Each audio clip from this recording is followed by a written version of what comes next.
నువ్వు ప్రభు దగ్గర నుంచి జవాబు పొందుకోవాలి అంటే మొదటిగా నీవు దీనుడివై ఉండాలి. రెండవదిగా ఆ జవాబు పొందుకోవడానికి తగిన స్థితి నీకు ఉండాలి. ఉదాహరణ, ఒక అడుక్కునేవాడు అడుక్కుంటున్నాడు, అయ్యా భిక్ష వేయండి అయ్యా, దరిద్రుడినయ్యా, ధర్మం చేయండి అయ్యా అడుగుతున్నాడు. ఇప్పుడు ఒక ఆయన అతనికి ధర్మం చేయాలి అనే ఉద్దేశం కలిగి ఒక ప్రశ్న వేశాడు. ధర్మం చేయమంటున్నావు, దరిద్రుణ్ణి అంటున్నావు, రుజువేమిటి? నువ్వు దరిద్రుడివి అని రుజువేమిటి? అప్పుడు అడుక్కునేవాడు అన్నమాట ఏమిటంటే, ఒక్కసారి నన్ను చూస్తే మీకు అర్థమైపోతుంది నేను దరిద్రుణ్ణి అని. నన్ను చూస్తే మీకు అర్థమైపోతుంది నేను దరిద్రుణ్ణి అని. అతని పరిశీలనగా చూస్తే అతను వేసుకున్న బట్టలన్నీ చిరిగిపోయి ఉన్నాయి, మాసిపోయి ఉన్నాయి. తన శరీరాన్ని చూస్తే బక్క చిక్కిపోయి ఉంది. ఇప్పుడు అతను దరిద్రుడా కాదు చెప్పండి? దరిద్రుడే కదా. ఏమంటున్నాడు? నేను దరిద్రుణ్ణి అని చెప్పి, మీరు ఒక్కసారి నన్ను పరిశీలనగా చూస్తే మీకు అర్థమైపోతుంది నేను దరిద్రుణ్ణి అని చెప్పి.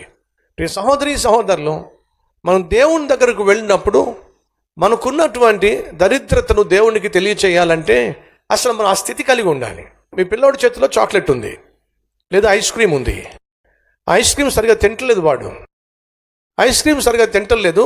వాడు వచ్చి, డాడీ నాకు ఐస్ క్రీమ్ కొనిపెడతావా అన్నాడు. మీరు కొనిపెడతారా?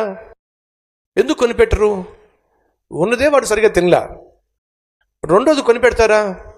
కొనిపెట్టరు. కారణం ఏమిటంటే వాడు ఏమైతే అడుగుతున్నాడో దాన్ని పొందుకోవడానికి కావలసినటువంటి స్థితిని వాడు కనపరచట్లా. మీకు ఏమైనా అర్థం అవుతుందా? దేవుని దగ్గరకు వచ్చి నువ్వు ఏమైతే కోరుతున్నావో అది నిజంగా నీకు అవసరము అని నీ స్థితి తెలియచేయాలి.